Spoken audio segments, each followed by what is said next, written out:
Hey everyone, welcome back. Really glad you're here for this one. Quick thing before we dive in. If you end up enjoying today's video, it would mean a lot if you could drop a like and hit that subscribe button. It really helps the channel grow and reach more people. Also, I love hearing from you guys, so make sure to drop a comment below with your thoughts or just let me know where you're watching from. Alright, enough talking. Let's get into it. Okay, so picture this. You're a mafia boss. Not the theatrical kind with a cat on your lap and a monocle. No, we're talking actual, real deal. People cross the street when they see you coming kind of power. You are, by every measurable standard, that guy. And your secretary. Your secretary wears the same 3 blazers on rotation. Has glasses so thick you genuinely wonder if she's using them to start fires. Brings exactly 1 pen to every meeting. 1. Like she's daring the universe to run out of ink. She schedules your 6 a.m. calls without complaint, organizes your files with the energy of someone who was born in a filing cabinet, and speaks approximately 4 to 7 words per day, none of which are unnecessary. Her name is Naledi Dlamini, and for 14 months, Taehyun Choi had barely registered that she was a person. Now here's where it gets good. Every quarter, Taehyun hosted what his associates called the dinner. Private venue, no cameras, 7 of the most powerful, and let's be honest, most unhinged, men in the Korean underworld sitting around a table pretending they have table manners. It was equal parts business meeting and flex competition. Who had the most expensive watch? Whose empire had expanded? Who could tell a story about someone suffering consequences without blinking? Lovely crowd. Real wholesome gathering. That particular Thursday, Taehyun was in an unusually good mood. His morning deal had closed. His rival had publicly embarrassed himself. Life was, as they say, good. So when Naledi knocked on his office door at 4:47 p.m. to confirm his 7 p.m. reservation, something possessed him. Maybe it was boredom. Maybe it was the 3rd whiskey. You should come, he said. Naledi looked up from her notepad, blinked once behind those enormous glasses. Sir, the dinner tonight. He leaned back in his chair, already finding it funny. The visual alone, her at that table, surrounded by those men, was genuinely amusing to him. Like bringing a librarian to a boxing match. Come along. Consider it a work event. She stared at him for a moment that lasted slightly too long. What time should I arrive? She said. And then she left. No hesitation. No I couldn't possibly or nervous giggling or wide eyes. Just, what time should I arrive? And she was gone, heels clicking down the hallway with the same energy she used to confirm his dental appointments. Taehyun actually laughed after she closed the door. Turned to his head of security, Mr. Park, who had witnessed the whole thing from the corner of the room.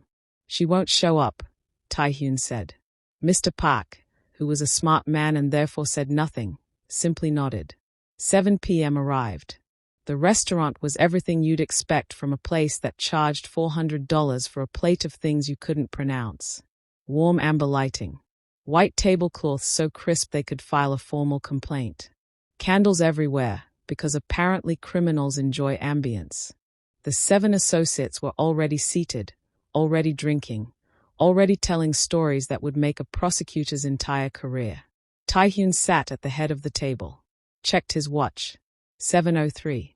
She's not coming, he thought. Obviously. His associate Beksu, loudest man in any room, always, was in the middle of a story involving a shipping container and a misunderstanding that was somehow hilarious in retrospect. Everyone was laughing. The wine was excellent. The evening was proceeding exactly as expected. Then the restaurant door opened. Beksu stopped talking, which, historically, had never happened before in recorded memory. The table went quiet in that specific way that a table goes quiet when every person at it has registered something simultaneously, but nobody wants to be the first to react. Glasses paused. Conversations evaporated.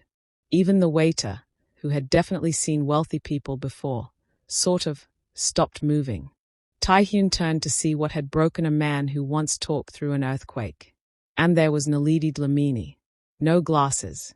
Her hair was down, actually down, falling in soft waves past her shoulders like it had been waiting 14 months for permission. The dress was black, long, fitted in a way that suggested whoever designed it had strong opinions about architecture. She walked the way someone walks when they have decided, on some fundamental level, that the floor is lucky to have them. She wasn't performing. That was the thing that hit different. Some women walk into a room trying to cause a scene. Naledi walked in like she was simply arriving, and the scene happened as a consequence. She spotted the table, made eye contact with Taehyun across the restaurant, nodded once, the same nod she used when confirming his calendar, and then she walked over. Taehyun would later describe the next 30 seconds as the longest of his adult life, which was saying something for a man who had survived 3 assassination attempts and a tax audit. Bexa leaned slowly toward him as Naledi approached and whispered, in a voice that was not nearly as quiet as he intended, "Is that your secretary?" Taehyun said nothing, because honestly, what was he supposed to say? Yeah, apparently. Here's the thing about powerful men. They have a type, not necessarily in the romantic sense, in the threat assessment sense. They are wired, after years of surviving dangerous rooms, to immediately clock who in any given space deserves their full attention. Who's a player? Who's decoration? Who's furniture? For 14 months, Taehyun's brain had filed Naledi firmly under furniture. Specifically, the kind of furniture that's incredibly useful and completely ignorable, like a very efficient bookshelf. That filing system was about to get completely destroyed. She sat down at the one empty seat, which, not coincidentally, was directly across from Taehyun, because the universe has a sense of humor, and settled in with the composure of someone who ate at tables like this every Thursday. No fidgeting. No looking around nervously at the intimidating men flanking her. No performing gratitude for being included. She picked up the menu. Read it. Set it down. The C base, she told the waiter, who appeared at her elbow approximately 1 second later, which was faster than he'd moved for anyone else all evening. And whatever the second most interesting wine is, the most interesting is always overpriced for what it actually delivers. The waiter blinked, then nodded like she'd said something profound, disappeared immediately. Beksu, sitting 2 seats to her left, was staring at her with the expression of a man whose entire worldview was buffering. Taehyun had not yet closed his mouth fully. Now, the thing you have to understand about these dinners is that they follow a very specific social script. New person at the table, especially someone nobody knows, gets a period of assessment. The associates talk around them first. Test the waters with small comments. See how the newcomer reacts to the energy of the room before deciding how to engage. It's basically the criminal underworld version of a group interview. Naledi apparently had not received this memo. "You're Beksu," she said, turning to him with a calm that was almost surgical. "The Incheon Ports deal 3 years ago. That was yours, wasn't it? The shipping reroute." Beksu's eyebrows went somewhere north of his forehead. "How do you know about that?" "I process Mr. Choi's correspondence," she said simply. "Not defensive, not showing off. Just factual. I know about most things." The table did that thing again where everyone went very still. Taehyun watched Beksu, a man who had made larger men cry, shift slightly in his chair. Not in a threatened way. In a recalibrating way. The way you shift when someone has just demonstrated, politely and without fanfare, that they are not who you assumed. The dinner moved forward. And here's where it got genuinely, spectacularly funny. One by one, each associate tried their standard approach with Naledi. They had their moves. These men always have moves. It's part of the culture. You establish dominance through knowledge. You flex through story. You impress through implication. Ji-ho, the one who fancied himself the intellectual of the group, opened with an offhand comment about a European economic report he'd been reviewing. The implication being that he was the kind of sophisticated criminal who read economic reports, which was supposed to be charming. Naledi nodded slowly. The October 1. The projections in Section 4 are actually miscalculated. They used 2019-based data for a post-restructuring analysis. The real margin is closer to 11.3%, not 14. Jiho stared at her. I can write it down if that's helpful, she offered. Jiho did not have a response to that. Jiho simply picked up his wine and took a very long sip. Taehyun, watching all of this unfold from the head of the table, felt something shift in his chest that he didn't immediately have a name for. It wasn't quite amusement anymore. It was something adjacent to amusement but deeper and slightly alarming. The conversation eventually landed on a property dispute. One of the associates had a complication with a warehouse acquisition that had stalled for months. It was the kind of problem that got passed around these dinners occasionally, half business, half entertainment. Everyone offered half-baked solutions. Nobody actually solved anything. Naledi listened for 4 minutes without speaking. Then, the issue is the third-party lien. If you approach the secondary holder directly with a restructured payment timeline, specifically 18 months instead of 12, the acquisition clears. The primary holder won't contest it because their exposure is already managed. Dead silence. That's it, one of the associates asked. That's it, she said, and went back to her C base, which she had correctly identified as the best thing on the menu. The associates looked at each other, then at Taehyun, then back at Naledi. Baeksu pointed at her with his fork, which was rude, but Baeksu was always rude, and said, "Where has she been?" Which was, Taehyun realized with a slow, sinking feeling, an excellent question. Because the honest answer was, she'd been there the whole time. 14 months. Same office. Same hallway. Same 4 to 7 words a day. She'd been sitting 12 meters from his desk, apparently containing all of that, and he had looked at the glasses and the oversized blazer and the efficient nodding and thought, bookshelf. The embarrassment of it was actually quite profound. He watched her across the table, laughing now at something Baeksu had said, genuinely laughing, head tilted back, completely at ease, and felt the specific discomfort of a man who has been wrong about something important for a very long time and is only just finding out. That feeling had a name, actually. He just didn't know it yet. The dinner wrapped up around 10 p.m. Associates filed out one by one, doing that thing powerful men do when they're impressed but don't want to admit it. Extra firm handshakes, slightly longer eye contact than necessary, the kind of goodbye that's actually a compliment in disguise. Baeksu, on his way out, stopped next to Taehyun and said, very quietly, "Bring her next time," then walked away before Taehyun could respond. Which was annoying, because what was he supposed to do with that? Naledi was gathering her clutch from the table, small, black, matching the dress in a way that suggested this whole outfit had been a decision, a deliberate and calculated decision, which somehow made everything worse, when Taehyun said, almost without meaning to, "The office. I need to discuss something." She looked at him. Same steady gaze she used when he asked her to reschedule impossible meetings. "Of course," she said. "Now, before we get into what happened in that office, let's just acknowledge something." Taehyun told himself it was business. Genuinely. There were documents, he reasoned. Things to discuss. Legitimate professional reasons for requesting a late-night meeting with his secretary in a private office above an empty restaurant. His internal justification was doing a lot of heavy lifting and it knew it. The office was on the 2nd floor. Taehyun kept it reserved at this venue specifically for post-dinner conversations that couldn't happen in public. Dark wood. 1 lamp. A desk that cost more than most people's cars.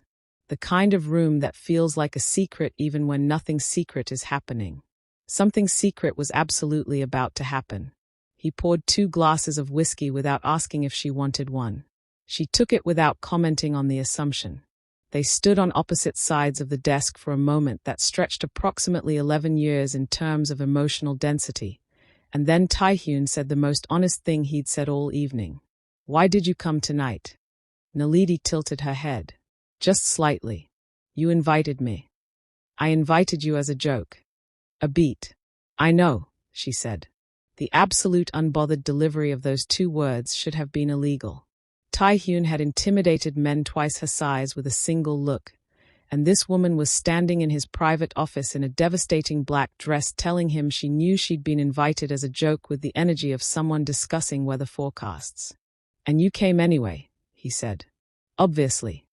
She took a small sip of whiskey. "You'd been underestimating me for 14 months. I thought it was time to correct that." "Right.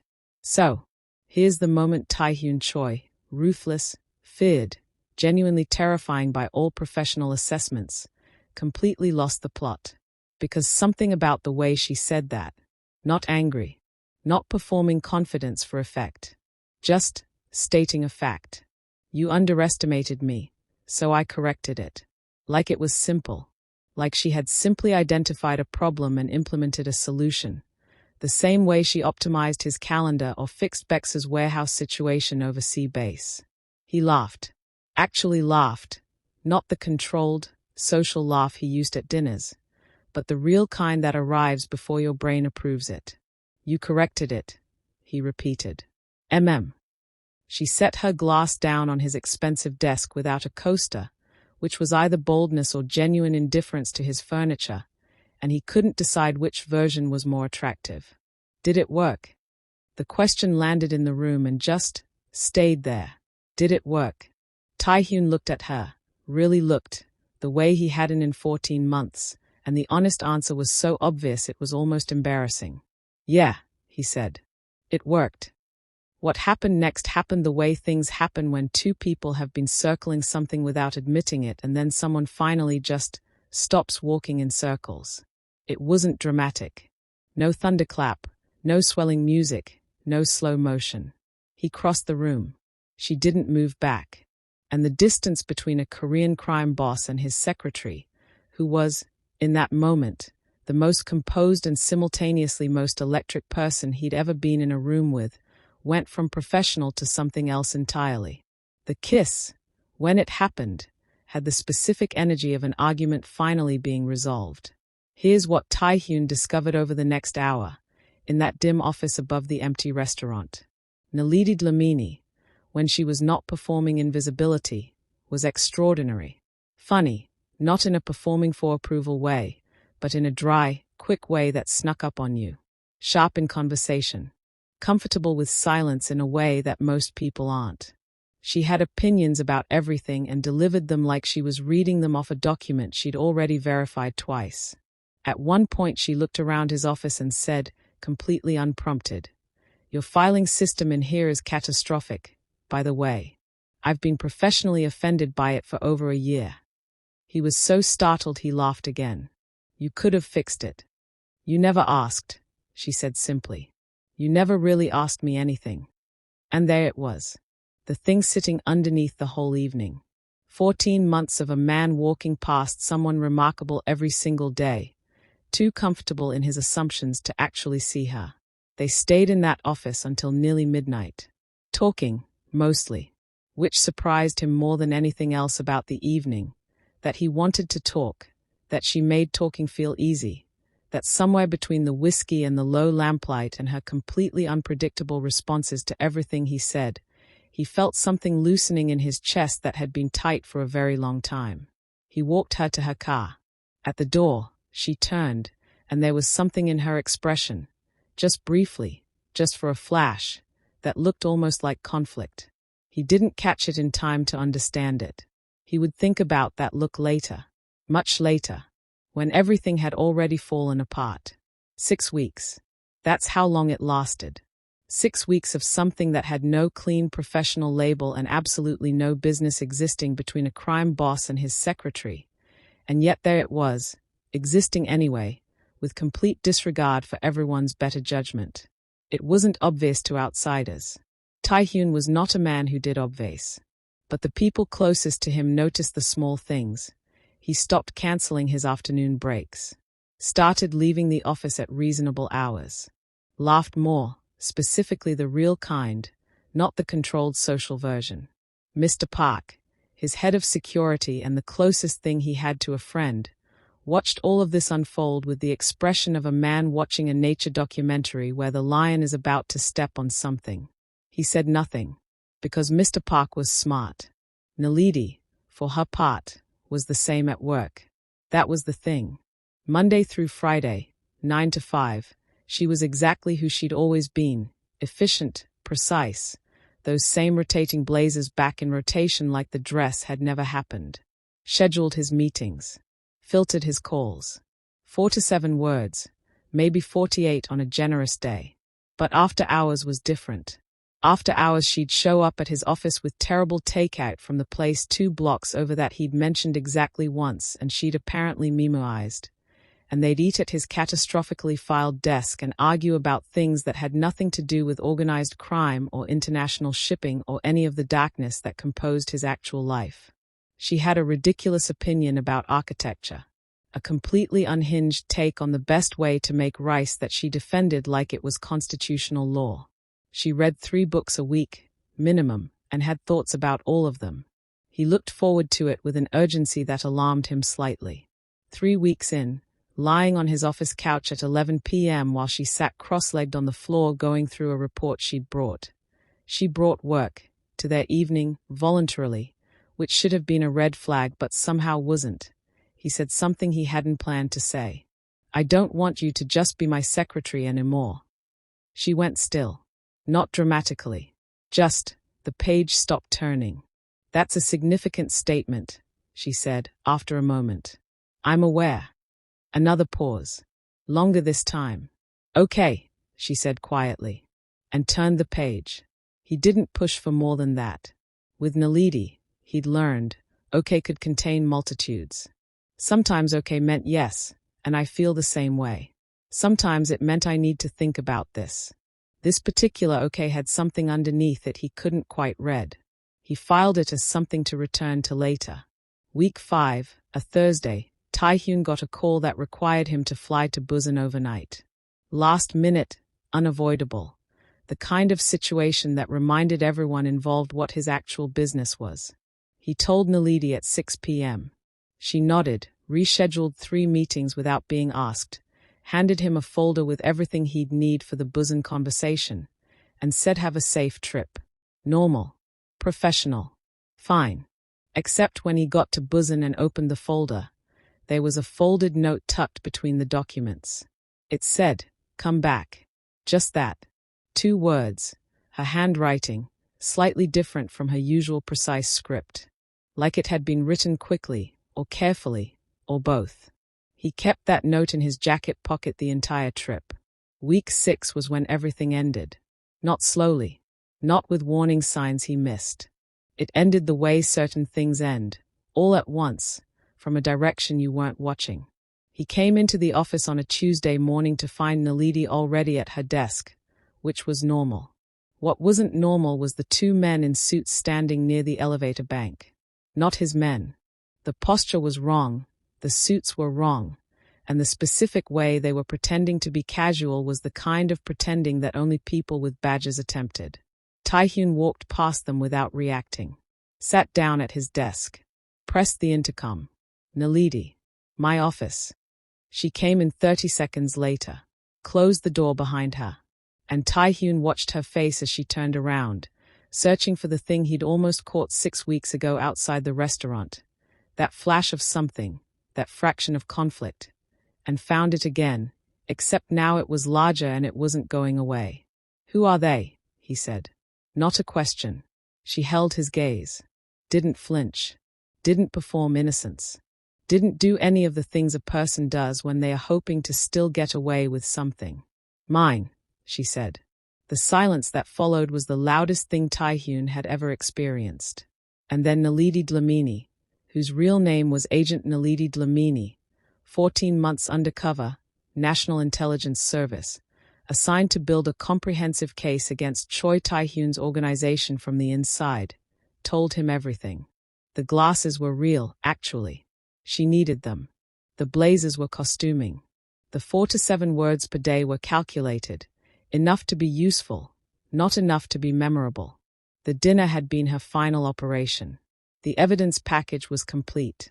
The arrest was supposed to happen that night, before he'd invited her, before the dress, before the office, before 6 weeks of takeout and architecture arguments and a folded note that said "come back." She'd delayed it, kept finding procedural reasons, technical justifications, paperwork complications that needed resolution. 6 weeks of professionally inexplicable delays that her supervisor had been questioning with increasing urgency. "The men outside," she said quietly. "They are not here for you. They are here for me. I'm being pulled from the operation." Tae-hyun said nothing. "The case file goes to prosecution next week," she continued. "Everything I gathered is. Get out."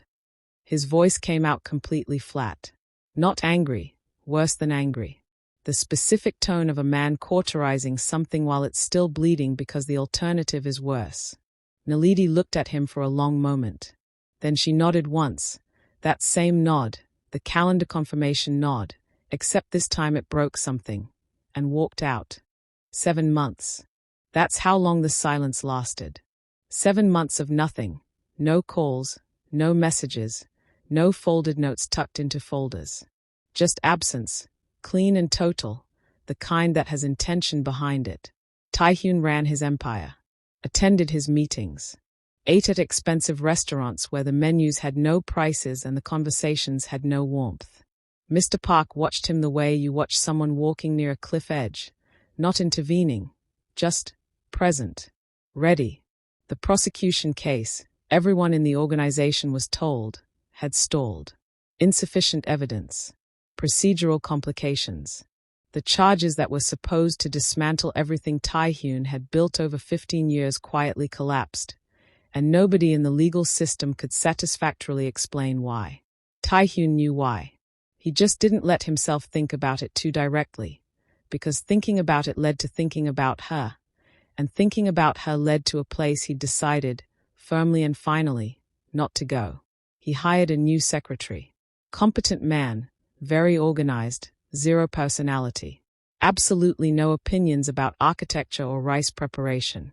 Tae-hyun found him profoundly relaxing and also completely unbearable and couldn't explain either feeling to anyone. The knock on his office door came on a Wednesday afternoon in March. Not the new secretary's knock. Too light, wrong rhythm. Tae-hyun looked up from his desk. "Come in." The door opened, and Naledi Dlamini walked back into his office like 7 months was a weekend.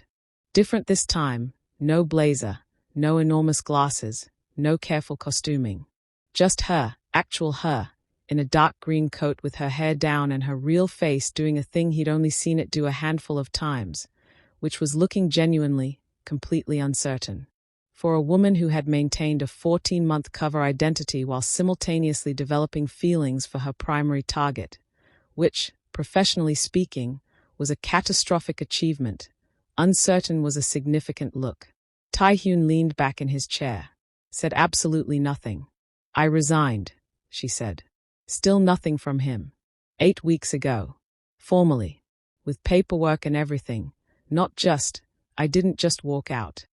She seemed to realize she was over-explaining and stopped. Pressed her lips together. Started again. "The evidence I collected over 14 months was comprehensive. It was enough. My supervisor said it was the most complete intelligence package he'd seen in 11 years. Tae-hyun watched her. "I destroyed it," she said. "All of it. Every file, every document, every recording. 3 years of institutional trust and my entire career, and I destroyed it. Because..." She stopped, looked at him directly, with the specific energy of someone who has practiced something and is now discovering that practice does not fully prepare you for execution. "Because I couldn't do it," she said. "I couldn't send you to prison and then just go back. File a report. Get reassigned. Pretend that none of it. A breath. I tried. For 7 months I tried to be a person who could do that. Turns out I can't. Now here's where I need to pause, because you might be thinking, okay, she sacrificed her career for love. That's romantic, very telenovela, very satisfying narrative resolution. And you're not wrong. It is all of those things. But you're also missing the specific texture of what Tae-hyun Choi was experiencing in that moment, sitting behind his desk, watching this woman who had infiltrated his organization, collected evidence against him for over a year, ignited something real between them in the middle of a mission. And then, when it mattered, when it counted, when the professional thing and the human thing were pointing in completely opposite directions, chose the human thing, at significant personal cost, with no guarantee he'd even let her finish her sentence. He was, underneath the stillness, a complete and total mess. But he was a man who'd spent 15 years making sure nobody could tell the difference between his stillness and his chaos, so he just sat there, looking at her, processing. "You destroyed evidence," he said finally. "Career-ending federal offense. For a man who referred to you as furniture for 14 months. Mentally referred to," she corrected, because of course she did. "You were always professional out loud. That's not the point." "I know what the point is." Naledi. Tai-Hyun. First time she'd used his name without the formal address. It landed in the room like a small bomb. "Why?" he said. "Just that." And she looked at him with those eyes, no glasses, no careful blankness, just her actual face doing her actual feelings, and said, "You already know why.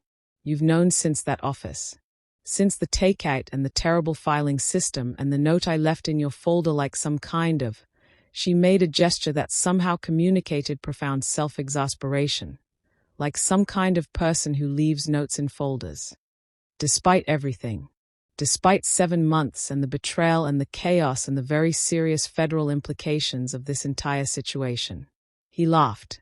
The real laugh. The one that arrived before his brain approved it.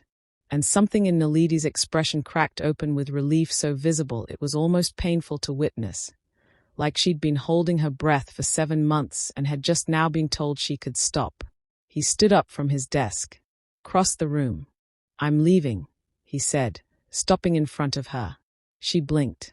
"The office. The business. All of it. I've been thinking about it since," he paused.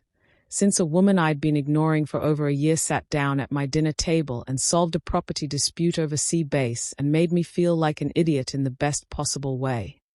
Naledi stared at him. "You're serious?" "I have a legitimate import business I've been sitting on for 2 years. Never prioritized it."